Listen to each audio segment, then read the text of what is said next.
एक बार फिर से स्वागत है इस प्लेटफॉर्म पर। और जो आज की हमारी क्लास है वो होगी आरबीसी पर। आरबीसी यानी रेड ब्लड सेल। तो आरबीसी की अगर हम बात करते हैं, रेड ब्लड सेल की बात करें अगर हम, इसे ही एक और नाम से भी जाना जाता है। या तो इसका नाम है, बात करते हैं, इसे नाम दिया जाता है रेड ब्लड सेल, या इसी का नाम भी होता है रेड ब्लड कार्पुसल्स। इसी का नाम क्या है? रेड ब्लड सेल या कार्पुसल्स। अगर हम बात करते हैं कि जो आरबीसी है, आरबीसी को हिंदी में बोला जाता है लाल रक्त कणिका या कोशिका। इसी का नाम होता है कोशिका या कणिका, कोशिका या कणिका। जब हम बात करते हैं, आपसे अक्सर क्वेश्चन पूछा भी जाता है, जो आरबीसी है, आरबीसी का साइंटिफिक नेम क्या है?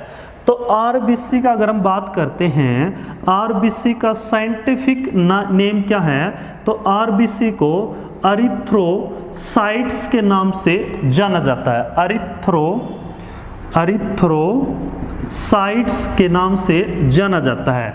इसके अंदर जो अरिथ्रो है, अरिथ्रो और साइट्स, अरिथ्रो और साइट्स, साइट्स किसे कहते हैं? अगर हम बायो में बात करें, साइट्स क्या होता है? अगर हम बात करते हैं सेल की स्टडी को, सेल की स्टडी को क्या बोला जाता है? सेल की स्टडी को साइटोलॉजी कहा जाता है। सेल यानी कि कोशिका, कोशिका के अध्ययन को क्या बोला जाता है? साइटोलॉजी कहा जाता है। तो साइट्स वर्ड है, साइट्स वर्ड किसे प्रेजेंट करता है? सेल को। और अरिथ्रो जो है, अरिथ्रो किसे करता है? रेड को। यानी कि ये इस अरिथ्रोसाइट से हमें क्या जाना? अरिथ्रोसाइट से हमने जाना कि जो रेड सेल है, यानी कि रेड सेल किसके अंदर है? ब्लड के अंदर है। तो इनका हमने साइंटिफिक नेम जान लिया है। अरिथ्रोसाइट किसे बोला जाता है? रेड ब्लड सेल को अरिथ्रोसाइट्स के नाम से जाना जाता है। और हमने इसका नाम भी जाना सेल या कार्पुसेल्स, कोशिका या कणिका। आगे हम जो इसका पॉइंट नोट करते हैं, इसे क्या बोला जाता है? इसे ब्रेनलेस सेल भी कहा जाता है। यानी इसकी सेल में क्या होता है? इस सेल में दिमाग नहीं होता है। इस सेल के अंदर क्या होता है? दिमाग नहीं होता है। हम ये जानते हैं क्यों दिमाग होता है, क्यों नहीं होता है, ये हम अभी जानेंगे। अगर हम बात करते हैं, कोई भी सेल है, ये सेल है, और इस सेल के अंदर ये क्या पाया जाता है? केंद्रक पाया जाता है, न्यूक्लियस पाया जाता है। ये सेल है। हम बात बायो में कर रहे हैं, केमिस्ट्री के अंदर बात नहीं करते हैं। अगर केमिस्ट्री में आप पढ़ोगे तो ये जो भी एक एटम होता है, एटम के जो चारों तरफ चक्कर लगाते हैं, कुछ इसके अंदर जो पार्टिकल है वो बंद होते हैं और कुछ इसके चारों तरफ चक्कर लगाते हैं, बात उस पर नहीं है।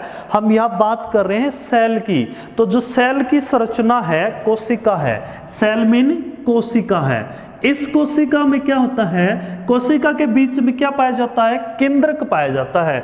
और जिस सेल में क्या होता है? न्यूक्लियस होता है, केंद्रक होता है, उस सेल को क्या बोला जाता है? कि उस सेल के पास क्या है? अपना ब्रेन है, यानी उसके पास क्या है? मस्तिष्क है। अब ये मस्तिष्क क्यों कहा जाता है कि जो सेल का ब्रेन वो केंद्रक को बोला जाता है? क्योंकि इसी के अंदर क्या होता है? डीएनए और आरएनए होता है। डीएनए और आरएनए किसके अंदर होते हैं? केंद्रक के अंदर ही संरचना पाई जाती है। और हमने थोड़ी देर पहले ही क्या पढ़ा है कि जो आरबीसी है वो कैसी सेल है? आरबीसी क्या है? ब्रेनलेस सेल है, यानी मस्तिष्क विहीन कोशिका है। आरबीसी मस्तिष्क विहीन कोशिका है, मस्तिष्क विहीन कोशिका है, यानी कि क्या है? ब्रेनलेस सेल है, ब्रेनलेस सेल है, ब्रेनलेस सेल है। तो आगे हम बात करते हैं इसका एक एक्सेप्शन केस भी है। एक्सेप्शन केस क्या है कि किस मैमल्स के अंदर क्या उसकी आरबीसी में जो न्यूक्लियस है पाया जाता है या नहीं पाया जाता है। तो अगर हम बात करते हैं जितने भी मैमल्स हैं जो स्तनधारियों की अगर हम बात करें तो स्तनधारियों के अंदर जो स्तनधारियों की आरबीसी में केंद्रक नहीं पाया जाता, केंद्रक नहीं पाया जाता है।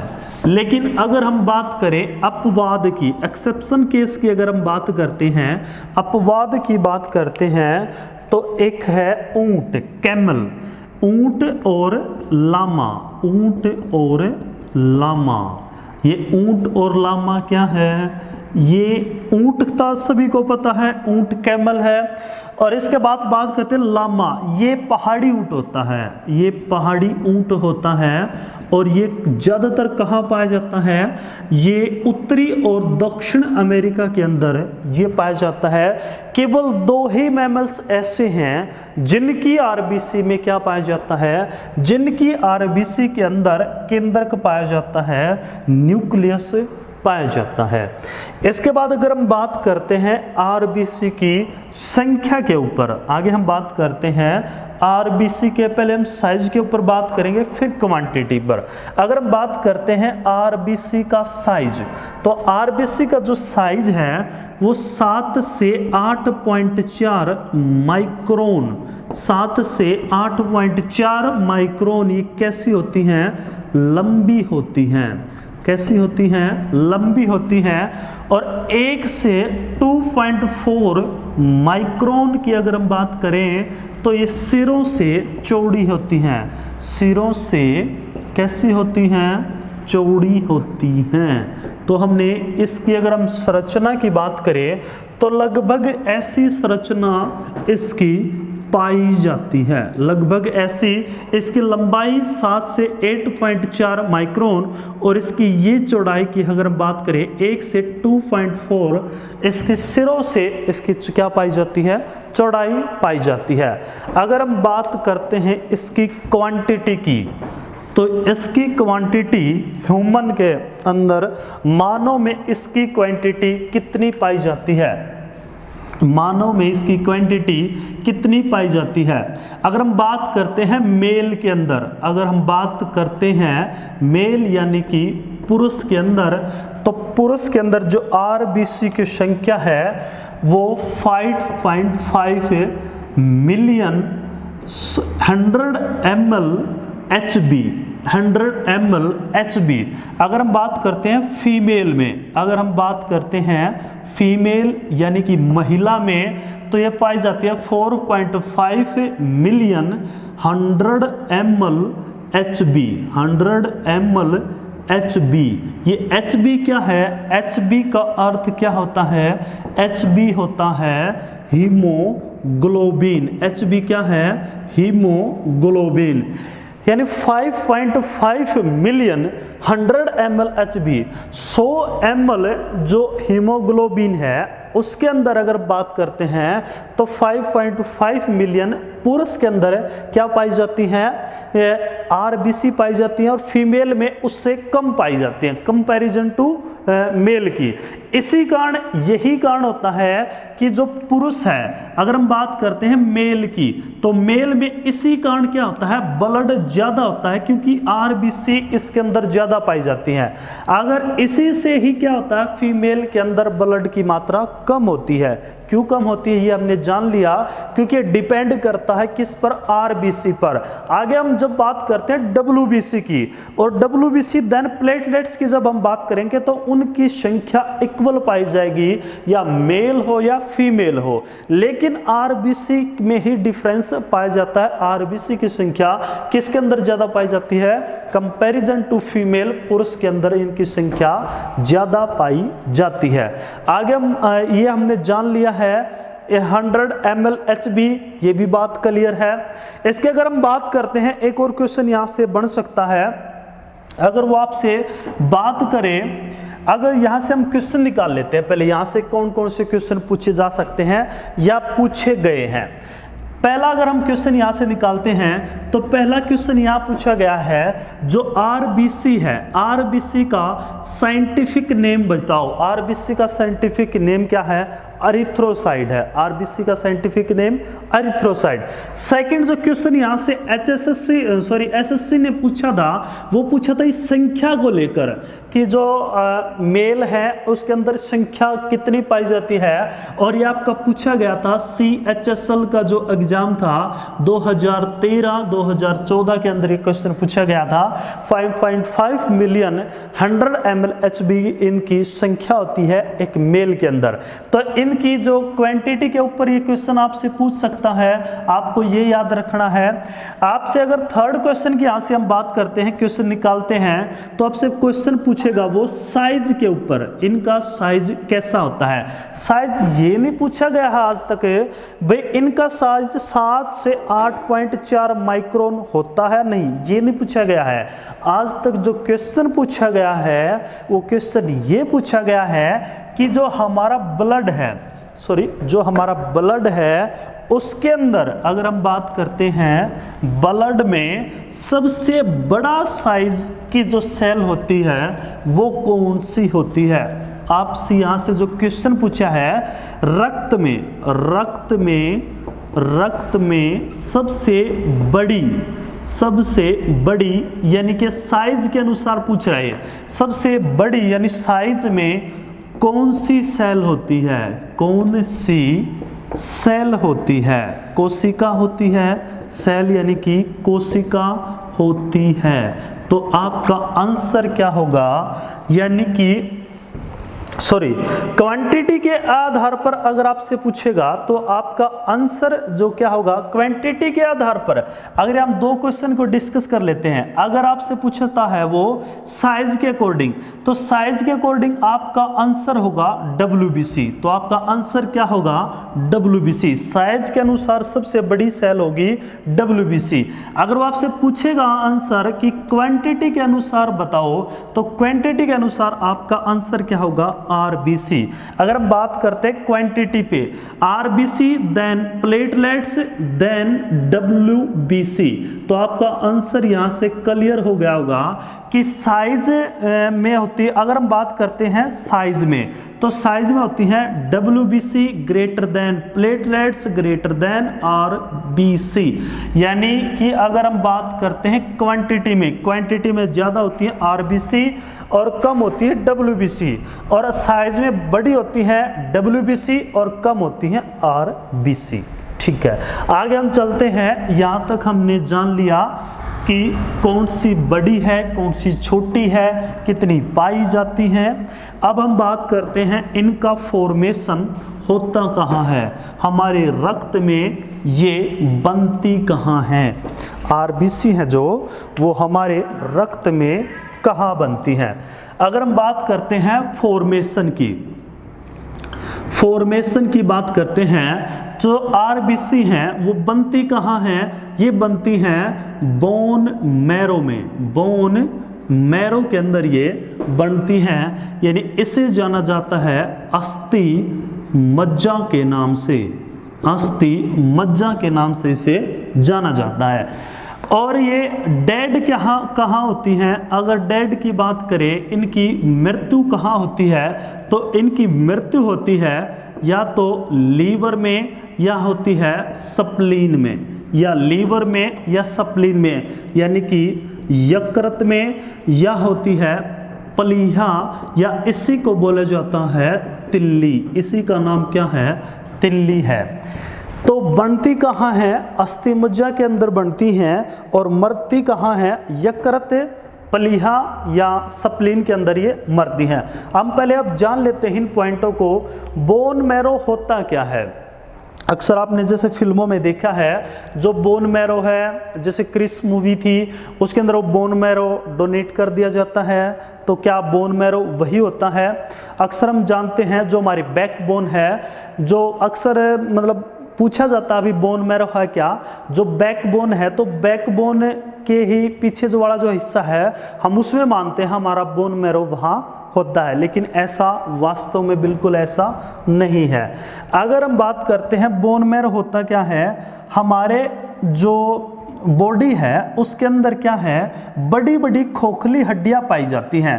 इन खोखली हड्डियों के अंदर बीच में जो एम्प्टी स्पेस, खाली जगह होती है, उसमें पाया जाता है बोन मैरो, और इसके अंदर एक लिक्विड भरा होता है। जब भी हमने बोन मैरो को डोनेट करना है, बोन मैरो को क्या करना है, दान देना है, तो हम ये नहीं होता कि जो हड्डी है उसका जो बीच का जो पार्ट है उसको काट कर ही दान दे दिया जाता है, ऐसा बिल्कुल नहीं है। जब हमने बोन मैरो को डोनेट करना है तो इसके अंदर जो ये लिक्विड पाया जाता है, इसके अंदर जो लिक्विड होता है, इस लिक्विड को डोनेट किया जाता है और अगले की जो हड्डी है, जो बोन मैरो जहाँ है वहाँ उसके अंदर डाल दिया जाता है और वहाँ से फिर बोन मैरो बढ़ना स्टार्ट हो जाता है। और बोन मैरो किसका फॉर्मेशन करता है, आरबीसी का, यानी कि रक्त कहाँ से बढ़ना स्टार्ट हुआ, हड्डी से ही रक्त बढ़ना स्टार्ट होता है, क्योंकि आरबीसी वहाँ बनती है।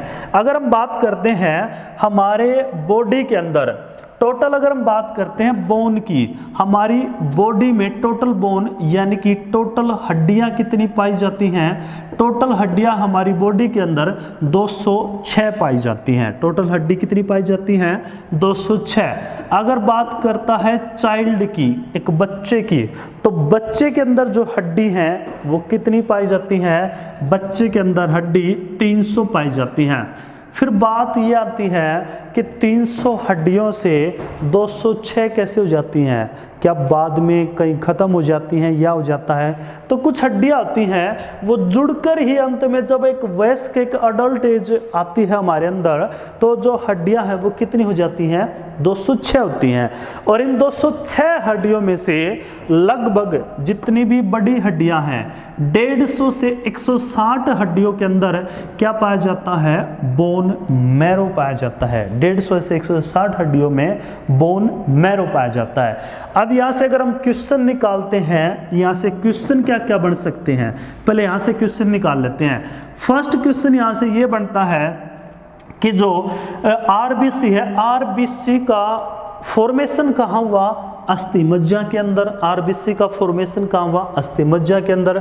सेकंड है, आपके शरीर में कितनी हड्डी पाई जाती है, 206 पाई जाती है। और एसएससी ने इस क्वेश्चन को पूछा था कि जो एक बच्चा है, चाइल्ड है, उसके अंदर हड्डी कितनी पाई जाती है, तो वहाँ ऑप्शन दिया गया था 300 प्लस, वहाँ ऑप्शन था 300 प्लस है, तो आपने जो टिक करना है वो 300 प्लस टिक करना है। अगर बाई चांस वहाँ ऑप्शन दिया मिले 300, 306 और वहाँ 206 और 295, अब समस्या ये है 300 भी है 306 भी है, तब आपने जो आंसर टिक करना है वो कितना करना है, 306।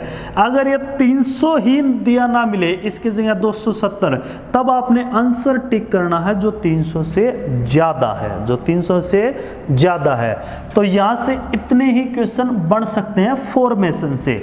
अगर हम बात करते हैं डेड होने की, बात करते हैं कि जो आरबीसी है वो मरती कहाँ है, इससे पहले हमने ये जानना होगा कि जो आरबीसी मरेंगी कहाँ, यकृत, लीवर के अंदर या स्प्लीन के अंदर। यहाँ 2 पॉइंट आए आरबीसी के मरने के, पहला आया यकृत और दूसरा है लीवर।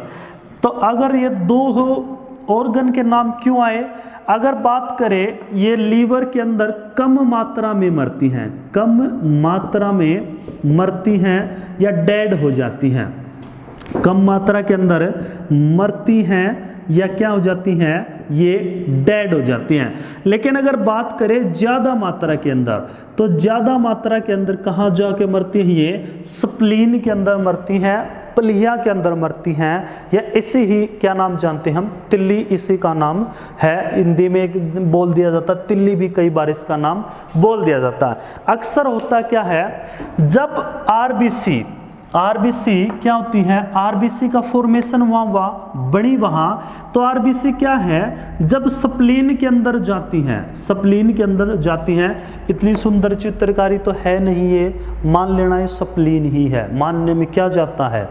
तो इस स्प्लीन के अंदर क्या होता है, एक लिक्विड होता है, और लिक्विड के अंदर वहाँ जाल जैसी संरचना होती है, उस जाल जैसी संरचना के अंदर क्या हो जाता है, आरबीसी हैं जो अपना टाइम पीरियड पूरा करके गई है, वो आरबीसी इस जाल के अंदर क्या हो जाती हैं, फंस जाती हैं। और जब इस जाल के अंदर वो फंस जाएंगी, ये ऐसा मान लेना आप किसी मकड़ी का जाल है, इस मकड़ी के जाल के अंदर वो गई और जाकर वहाँ क्या होगी, लिक्विड है, उस लिक्विड के अंदर वो फंस गई, और वहाँ कुछ सेल पाई जाती हैं जिसे हम बख्शी कोशिका के नाम से जानते हैं। उन सेलों को हम किसके नाम से जानते हैं, बख्शी कोशिका के नाम से जानते हैं, या इन्हें हम फिगोटिक सेल्स के नाम से भी इन्हें जाना जाता है। ये सेल्स क्या करती हैं, जो आरबीसी गई इनका क्या कर लेती हैं, भक्षण कर लेती हैं, यानी इनको ये खा लेती हैं। और ये दोनों जगह पाई जाती है, ये लीवर के अंदर भी पाई जाती हैं और किसके अंदर, स्प्लीन के अंदर भी पाई जाती हैं। अगर हम बात करते हैं लीवर के अंदर कौन सी बख्शी कोशिका पाई जाती हैं, अगर बात करते हैं लीवर में, तो लीवर में पाई जाती हैं कुफुर कोशिका, लीवर के अंदर कुफुर कोशिका, ये किसके अंदर है, लीवर के अंदर बख्शी कोशिका। अगर हम बात करते हैं स्प्लीन के अंदर, तो स्प्लीन में कौन सी, मैक्रोफेगी, मैक्रोफेगी कोशिका, मैक्रोफेगी कोशिका पाई जाती है, जो किसको खा जाती हैं, किसको, आरबीसी का भक्षण कर लेती हैं, खा जाती हैं। अब यहाँ से अगर हम बात करते हैं, एक और क्वेश्चन यहाँ से बनता है, वो क्वेश्चन क्या है, इसे आरबीसी ब्लड बैंक भी कहा जाता है, स्प्लीन को ब्लड बैंक के नाम से भी जाना जाता है।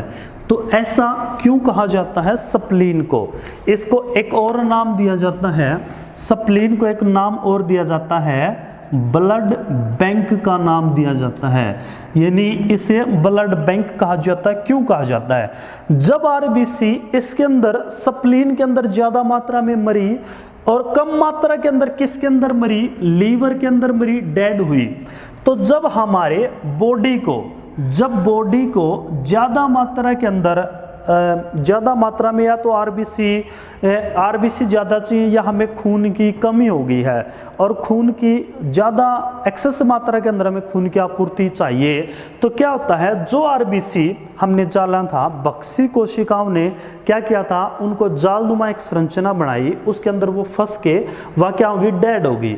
तो उसी वही कोशिका जो डेड की थी, वह कोशिकाओं दोबारा से स्प्लीन की, जो ये स्प्लीन के अंदर डेड हुई थी, दोबारा से रीजनरेट हो जाती हैं, पुनर्निर्माण हो जाता है दोबारा से उनका, इसलिए इसको बॉडी का ब्लड बैंक कहा जाता है। किसे कहा जाता है, स्प्लीन को। यानी जब हमारे बॉडी को आवश्यकता होती है तब क्या होता है, ये वापस वहाँ से रीजनरेट होती है, वापस वहाँ से बढ़ना स्टार्ट हो जाती हैं। अगर हम बात करते हैं यहाँ से किन का जो टाइम पीरियड है, टाइम पीरियड कितना होता है आरबीसी के, अगर हम बात करते हैं आरबीसी का जो जीवन काल है, टाइम पीरियड आरबीसी का जीवन काल, आरबीसी का जीवन काल, तो आरबीसी का जो जीवन काल कितना होता है 120 डेज। आरबीसी का जीवन काल कितना है 120 दिन होता है। तो 120 दिन के बाद मरना यहाँ, जीना यहाँ। अरे मर भी तो यही रही हैं और आवश्यकता पड़ने पर वही जी रही हैं। ऐसा नहीं है कि जी अलग रही हैं। फॉर्मेशन तो हमने जाना, यहाँ बनी तो कहाँ अस्थि मज्जा में, लेकिन जब आवश्यकता पड़ी, आवश्यकता पड़ी तो मरना वही है और जीना भी वही है। इसके बाद यहाँ से हम नंबर ऑफ क्वेश्चन निकाल लेते हैं, कौन कौन से क्वेश्चन पूछे गए हैं या नहीं पूछे गए हैं, इंपॉर्टेंट उसकी हम बात कर लेते हैं। पहला आपसे पूछा जाएगा ये जो blood bank of RBC, blood bank of RBC, या वो पूछ भी सकता है कि जो हमारे बॉडी का ब्लड बैंक किसे कहा जाता है, तो आपका आंसर क्या होगा, एकमात्र आंसर होगा स्प्लीन। आंसर क्या होगा, स्प्लीन। दूसरा आपसे पूछेगा ग्रेव यार्ड ऑफ आरबीसी, यानी आरबीसी का कब्रिस्तान, आरबीसी का कब्रिस्तान। ग्रेवयार्ड क्या होता है, जहां आदमी को मृत्यु होने पर वहां उसको दफना दिया जाता है, ग्रेवयार्ड, कब्रगाह। यानी इनकी कब्र भी कहां बनती है, स्प्लीन के अंदर। आपके दो आंसर यहां से हो गए। ब्लड बैंक भी इसे कहा जाता है, हमने आपको ये बताया क्यों कहा जाता है, और कहां आरबीसी का कब्रिस्तान क्या है, आरबीसी का कब्रिस्तान भी क्या है, स्प्लीन ही है। तीसरा आपसे पूछेगा कि जो बच्चे होते हैं, जो चाइल्ड होते हैं, बच्चों में जो है आरबीसी कहाँ बनती है, बच्चों के अंदर जो आरबीसी का निर्माण आरबीसी का बच्चों के अंदर कहाँ होता है, तो आपका आंसर होगा लीवर। आपका आंसर क्या होगा, लीवर। अब तो जी ये बता रहे थे कि आरबीसी बनेंगी अस्थि मज्जा में, अब थोड़ी देर में अपनी ही बात से पलट रहे हो। आरबीसी कहाँ बनेंगी, अगर बात होगी बच्चों की तो कहाँ बनेंगी, लीवर में। कहाँ बनेंगी, लीवर, यकृत के अंदर। इससे पहले अगर हम इस पॉइंट को जानना है तो हमें ये जानना जरूरी है कि बच्चों के अंदर जो सबसे पहले कौन सा अंग बनता है, कौन सा ऑर्गन का फॉर्मेशन सबसे पहले होता है। अगर हम बात करते हैं, सबसे पहले आपको पता होगा कि ओयम एंड सप्रम्स के मेल से एक जायगोट बनता है, और जो जायगोट होता है जिसे हम युग्मनज के नाम से भी जानते हैं, जो जायगोट है, जायगोट क्या करता है, जायगोट है जिसे हम युग्मनज के नाम से भी जानते हैं। युग्मनज सबसे पहले बनता है, जायगोट सबसे पहले बनता है युग्मनज। इसमें क्या होता है, जो पहले 15 डे हैं, 15 डेज तक जो बच्चा है उसको जो रक्त है, रक्त की पूर्ति कहाँ से है, रक्त कहाँ से आता है, माँ पहले 15 दिनों तक बच्चे को रक्त कौन देती है, माँ देती है। उसके बाद अगर हम बात करें 15 से सबसे पहले जो ऑर्गन बनना स्टार्ट होता है, वो बनना स्टार्ट होता है हार्ट। सबसे पहले बच्चे के अंदर जो ऑर्गन बनता है, जो अंग बनता है, हार्ट और लीवर दोनों एक साथ बनना स्टार्ट होते हैं। लेकिन जो हार्ट है वो 31 डेज तक बढ़ जाता है और लीवर 21 डेज में पूरा हो जाता है। यानी सबसे पहले जो बच्चे को रक्त था वो कहाँ से मिला, माँ से मिला। इसके बाद किसे बनना स्टार्ट हुआ, हार्ट, लेकिन पहले कौन बन गया, लीवर। दोनों एक साथ बनना स्टार्ट हुए।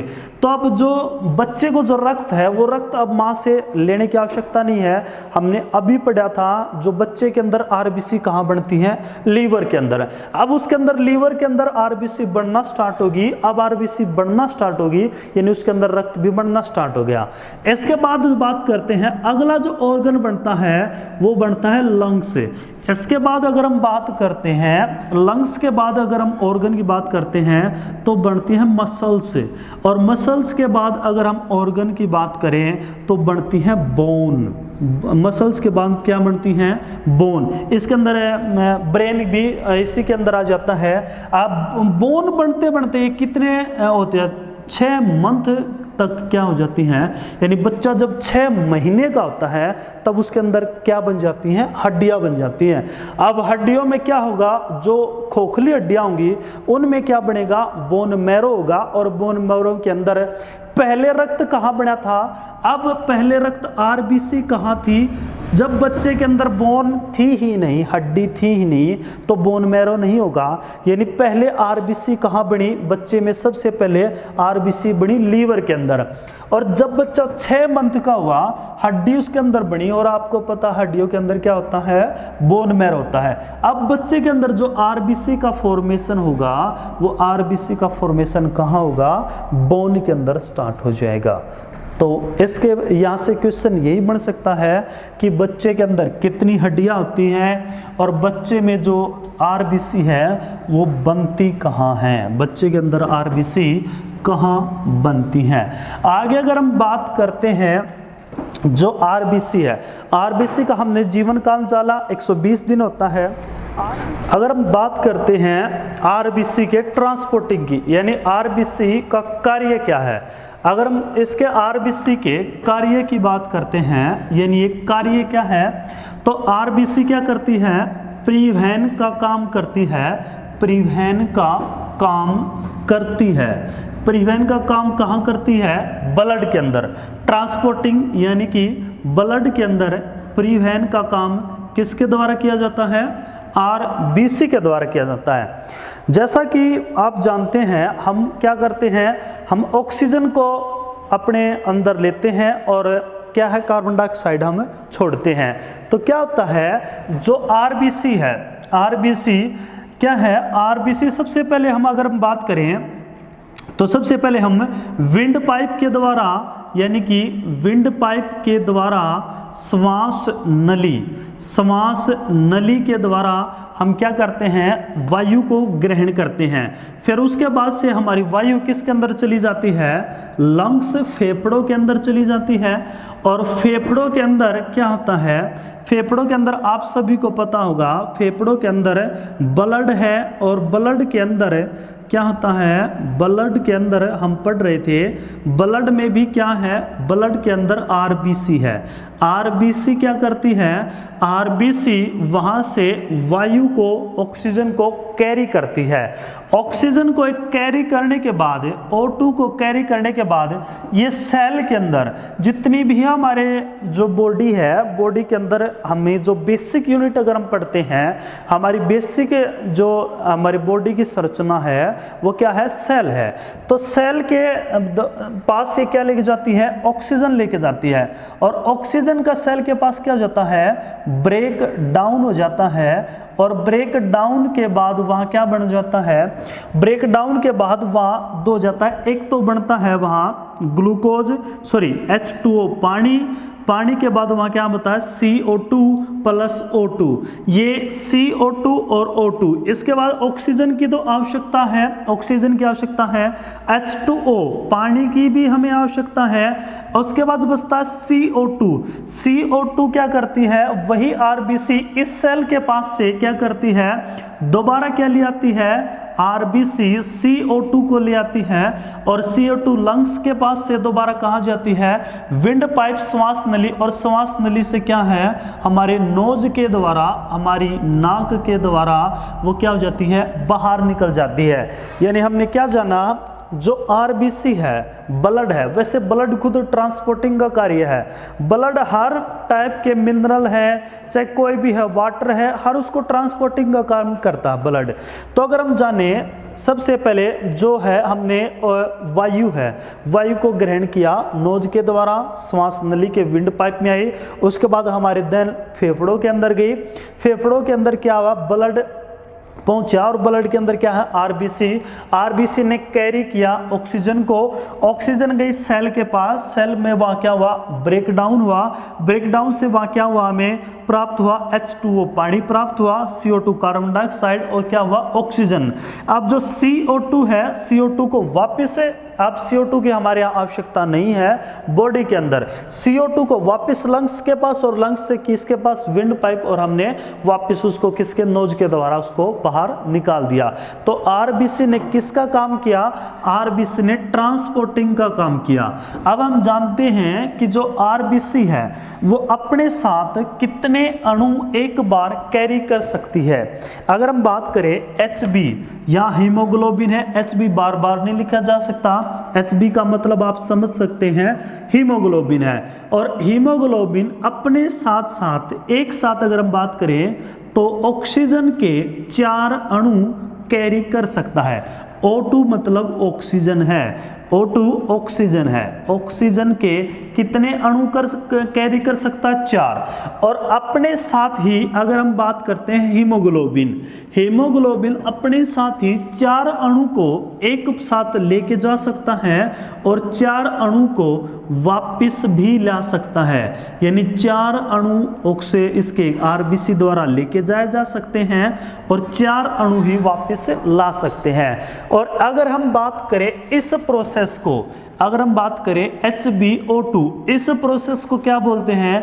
इस प्रोसेस का जो नाम दिया जाता है वो दिया जाता है ऑक्सी हीमोग्लोबिन, इसको नाम दिया जाता है ऑक्सी हीमोग्लोबिन, इसको नाम दिया जाता है ऑक्सी हीमोग्लोबिन। और इस प्रोसेस को नाम दिया जाता है HbCO2, इसको दिया जाता है कार्बो oxy haemoglobin, कार्बो oxy haemoglobin. Same नाम इंग्लिश, सेम नाम हिंदी के अंदर है। और हमने ये भी जान लिया कि 4 अणु ये कैरी कर सकते हैं।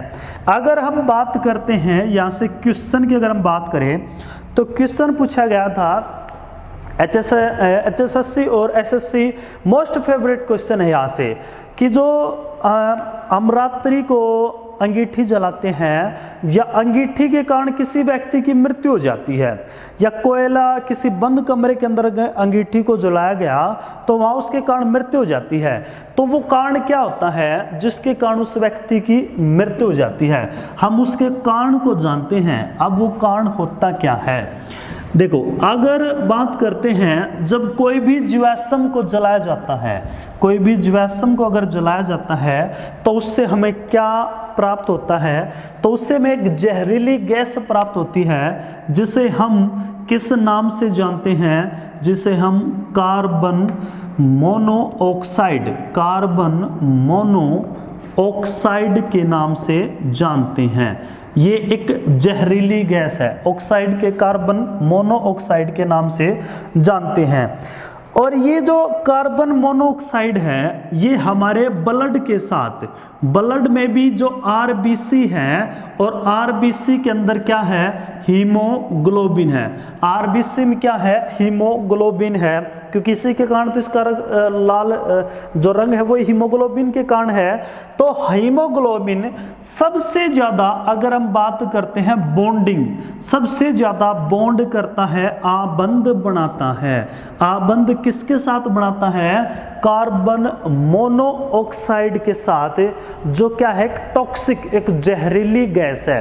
जो कैसी गैस है? कि जहरीली गैस है। जब क्या होता है, हमने जाना था जब फेफड़ों से, जब लंग्स से क्या हुआ, जब हमने क्या किया, हुआ अंगीठी को जलाया, अंगीठी को जलाया तो उससे हानिकारक गैस कौन सी निकली? Carbon monoxide.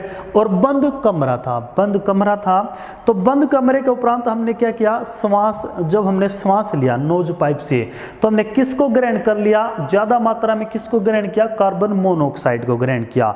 कार्बन मोनोऑक्साइड के बाद हमारी जो नोज से वो कहाँ गई? विंड पाइप में। उसके बाद देन वो कहाँ गई? फेफड़ों के अंदर। जो फेफड़ों के अंदर जब गई, जो लंग्स के अंदर, तो वहां क्या था? हीमोग्लोबिन था, ब्लड था। और ब्लड आपको पता है ये किसके साथ बॉन्डिंग करता है? कार्बन मोनोऑक्साइड के साथ अच्छे से आबंध बनाता है। अब ये कार्बन मोनोऑक्साइड के साथ जब इसने बॉन्डिंग की तो इसने क्या हुआ? अब इसके पास जो लंग्स से ये HB, अब ये लंग्स से क्या लेके गया? CO लेके गया, कार्बन मोनोऑक्साइड। इसको कैरी किसको करना था? इसको कैरी करना था O2 को, ऑक्सीजन को। ये साथ लेके नहीं गया, इसको साथ लेके गया। इसको साथ लेके गया तो ये किसके पास पहुंचा? सेल के पास पहुंचा। और सेल ने कार्बन मोनोऑक्साइड, आपको पता है ये ब्रेक डाउन नहीं करेगी। अब सेल क्या हो जाएगा? सेल के पास क्या होगा? सेल के पास जो ब्रेक डाउन होना था, ब्रेक डाउन किस चीज का होना था? ग्लूकोज का। हमेशा जो भी यहां से लेके जाया जाता है, कभी आप ये ना समझ लो सेल का ब्रेक डाउन होना था। सेल का ब्रेक डाउन होना वो एक अलग प्रोसेस है, उस सेल के अंदर हम पढ़ेंगे। लेकिन यहां ब्रेक डाउन किसका होना था? ब्रेक डाउन हमेशा होगा एनर्जी के लिए, किसका होगा? ग्लूकोज का होगा। और उससे हमें क्या प्राप्त होगी? ATP प्राप्त होगी। एटीपी जब प्राप्त होगी तो हमें इस ब्रेकडाउन से किसका ब्रेकडाउन होना था, ग्लूकोज का ब्रेकडाउन होना था। अब ग्लूकोज का ब्रेकडाउन नहीं हुआ, ग्लूकोज का जब ब्रेकडाउन नहीं हुआ तो हमें क्या मिलना था, एटीपी मिलनी थी, प्लस एटीपी क्या है, एडोसिन ट्राइफॉस्फेट, जो क्या है एक ऊर्जा की इकाई है। अब ये ऊर्जा जब हमें नहीं मिली तो सेल के पास ऊर्जा नहीं है। अब जब सेल के पास ऊर्जा नहीं है तो किसके पास ऊर्जा नहीं है, टिश्यू के, और टिश्यू के पास ऊर्जा नहीं है तो किसके पास ऊर्जा नहीं है, ऑर्गन के, और ऑर्गन के पास ऊर्जा नहीं है तो ऑर्गन के पास ऊर्जा नहीं है तो किसके पास है, नहीं है, ऑर्गन सिस्टम के पास नहीं है, और ऑर्गन सिस्टम के पास ऊर्जा नहीं है तो किसके पास ऊर्जा नहीं है, बॉडी के पास ऊर्जा नहीं है। तो अंत में क्या हो जाएगा, दम घुटने से या क्या हमारी मृत्यु हो जाएगी। अक्सर यही क्वेश्चन बार बार पूछा जाता है, किस कारण मृत्यु होती है, CO कार्बन मोनोऑक्साइड के कारण मृत्यु होती है, और आपने ये भी जान लिया क्यों मृत्यु होती है। अक्सर ये भी कहा जाता है जब भी आप ट्रैफिक से ट्रेवल कर रहे हैं तो जब लाइट रेड लाइट होती है तो वहाँ क्या हो जाता है, जो डीजल की गाड़ी आप यूज करते हैं तो उसके अक्सर जो शीशे हैं वो खोल दिए जाते हैं। क्यों, क्योंकि जो डीजल की जो गाड़ी है, जो फ्यूल का बर्न होता है तो उससे जो टॉक्सिक एलिमेंट निकलते हैं उनमें भी क्या होती है, कार्बन मोनोऑक्साइड होती है। कार्बन मोनोऑक्साइड को वही क्या करेंगे, हम क्या करेंगे, इनहेल कर लेंगे, और इनहेल करने के बाद वही प्रोसेस है लंग्स के पास आएगी। लंग्स के पास जाने के बाद क्या होगा, लंग्स के बाद HB हीमोग्लोबिन सबसे ज्यादा बॉन्डिंग करेगा इसके साथ। अगर बॉन्डिंग सबसे ज्यादा होगी तो इसको क्या होगा, ग्लूकोज का ब्रेकडाउन नहीं होगा और एटीपी नहीं प्राप्त होगी। एटीपी क्या है, एक ऊर्जा है जो हमारे सेल को ऊर्जा देती है, इकाई है। इसको सेल को ऊर्जा नहीं तो टिश्यू को नहीं, टिश्यू को नहीं तो ऑर्गन करिए, ऑर्गन को नहीं तो ऑर्गन सिस्टम के पास ऊर्जा नहीं, ऑर्गन सिस्टम के पास अगर ऊर्जा नहीं है तो बॉडी के पास ऊर्जा नहीं है, और अंत में क्या हो जाएगा, हम मृत्यु को प्राप्त हो जाएंगे। अब हम जान लेते हैं इससे होने वाली कुछ डिजीज के बारे में भी जानेंगे कि आरबीसी अगर कम होती हैं तो क्या हो सकता है, अगर ज्यादा होती हैं तो क्या हो सकता है। अगर हम बात करें आरबीसी की कमी के कारण, आरबीसी की कमी के कारण क्या होता है हमें, आरबीसी की कमी के कारण, तो कमी के कारण क्या होगा, हमें होगा एनीमिया। एनीमिया, एनीमिया क्या होता है, रक्त अलापता, रक्त अलापता, ये रक्त अलापता यानी कि खून की कमी, खून की कमी। पहला पॉइंट हमने जाना आरबीसी की कमी के कारण, आरबीसी की कमी के कारण क्या हो जाता है, एनीमिया। अगर हम बात करते हैं सेकंड की, आरबीसी की संख्या, आरबीसी की संख्या ज्यादा हो जाए, ज्यादा हो जाए। अगर आरबीसी की संख्या कम हो जाए, आरबीसी की संख्या कम हो जाए तो हमें क्या हो जाएगा, एनीमिया हो जाएगा। अगर आरबीसी की संख्या ज्यादा हो जाए तो हमें हो जाएगा पॉलीसाइथेमिया, पॉलीसाइथेमिया। अब ये पॉलीसाइथेमिया क्या होता है, इसके देखो आरबीसी की संख्या इसके अंदर क्या हुई, डिक्रीज हुई, और इसके अंदर क्या हुई, इंक्रीज हुई, संख्या बढ़ी। ये पॉलीसाइथेमिया क्या होता है, इसमें जो हमारी स्किन होती है ना, स्किन पर छोटे छोटे काले धब्बे बन जाते हैं, ये क्या होता है, पॉलीसाइथेमिया होता है। इसके बाद अगर हम जाने पॉलीसाइथेमिया के बाद एक होता है सिकल सेल, एक होता है sickle cell anaemia. Sickle cell anaemia क्या होता है, जो उसमें आरबीसी होती है, sickle cell anaemia, sickle cell anaemia. ये क्या होता है, इसमें जो आरबीसी होती है, आरबीसी का जो आकार है वो कैसा हो जाता है, हसिया। हसिया आपने देखा है, हंसिया क्या होती है, अरे वो दराती को बोलते हैं हंसिया, साउथ वाली फिल्मों में वो दराती ऐसे वाली, वो हंसिया। यानी जो आरबीसी का जो शेप है वो चेंज हो जाती है। ये क्या होता है, सिकल सेल एनीमिया। एक होता है, एक और डिजीज आती है फोर्थ नंबर पर अगर हम बात करते हैं, एक डिजीज होती है थैलेसेमिया। एक डिजीज क्या है, थैलेसेमिया। अगर हम फोर्थ की बात करते हैं तो एक डिजीज होती है थैलेसीमिया, थैलीसीमिया। ये थैलेसीमिया डिजीज क्या होती है, सीमिया, सेम नाम इंग्लिश सेम हिंदी। इसके अंदर जो आरबीसी है, आरबीसी का जो टाइम पीरियड है, आरबीसी का जो जीवन काल है वो घटकर कितना हो जाता है, 50 से 60 दिन का हो जाता है। यानी जो आरबीसी है इसका टाइम पीरियड घट जाता है। अक्सर जो ये बीमारी होती है ये किसके अंदर होती है, बच्चों में होती है। कभी कभी आपने ये भी सुना होगा, जगह जगह में ये प्रचार प्रसार किया जाता है कि आपको रक्त ज़्यादा दान करना चाहिए, ब्लड ज़्यादा देना चाहिए। तो ये उन्हीं बच्चों के लिए होती है जो थैलेसेमिया से रोग ग्रसित होते हैं। उनके अंदर जो आरबीसी है उसका टाइम पीरियड घट जाता है, यानी 50 से 60 दिन। होना टाइम पीरियड कितना चाहिए था, 120 डेज का होना चाहिए था। अब कितना रह गया है, आधा रह गया है। अब टाइम पीरियड घटेगा तो ये क्या हो जाएंगी, ये जल्दी ही मर जाती हैं। जल्दी मर जाएंगे तो उन्हें क्या चाहिए, जल्दी से क्या चाहिए, और ज़्यादा मात्रा के अंदर खून चाहिए। इसके बाद अगर हम बात करते हैं, लास्ट पॉइंट हमारा बचता है, आप एक सुना होगा मायोग्लोबिन, एक नाम आप सुनेंगे मायोग्लोबिन। ये जो हमारी मसल होती ना, मसल में जो लाल रंग होता है, मसल के अंदर जो लाल रंग होता है वो किस कारण होता है, मायोग्लोबिन। और हमने आपको बताया है ग्लोबिन वर्ड किसको बताएगा, लाल उसको बताएगा। ग्लोबिन क्या है, लाल उसको बताएगा। ग्लोबिन किसके, मायोग्लोबिन, मसल में लाल रंग किस कारण होता है, ग्लोबिन। तो आरबीसी को हमने जाना। सबसे पहले हमने, अगर हम यहाँ से क्वेश्चन निकाल देते हैं तो क्वेश्चन यहाँ से बनता है, आरबीसी कम होने पर मोस्ट फेवरेट क्वेश्चन है, एचएसएससी और एसएससी दोनों का है। प्रीवियस ईयर की आप कोई भी की बुक उठाकर देख लेना। अगर आरबीसी, अगर हमने आपको जो क्लासेस दी हैं और ये पैटर्न पर आधारित क्लासें हैं, पहले हम थ्योरी जानते हैं, उसके बाद हम मैप पर आते हैं, उसके बाद हम क्वेश्चन निकालते हैं, एक आपका टॉपिक अच्छे से तैयार हो जाता है। तो इससे कोई भी क्वेश्चन आपका नहीं बचेगा। इसके बाद जो मोस्ट फेवरेट क्वेश्चन है वो एनीमिया है, खून की कमी। खून की कमी ये क्या है, एनीमिया। एनीमिया क्या हो जाता है, रक्त अल्पता, खून की कमी। उसके बाद थैलेसेमिया। थैलेसेमिया जो डिजीज है वो किस कारण होती है, आपने जाना आरबीसी के कारण। और होता है क्या है, इसमें जो टाइम पीरियड है वो क्या हो जाता है, कम हो जाता है। तो आज के लिए बस इतना ही। आरबीसी में हमने जाना कैसे कैसे आरबीसी बनती है, कहाँ फॉर्मेशन होता है, बच्चों में आरबीसी कहाँ बनती है। तो मिलते हैं नेक्स्ट वीडियो में एक अच्छे टॉपिक के साथ, और वहाँ कुछ और इंटरेस्टिंग फैक्ट के साथ आपके साथ फिर एक बार मिलेंगे। आज के लिए बस इतना ही, धन्यवाद।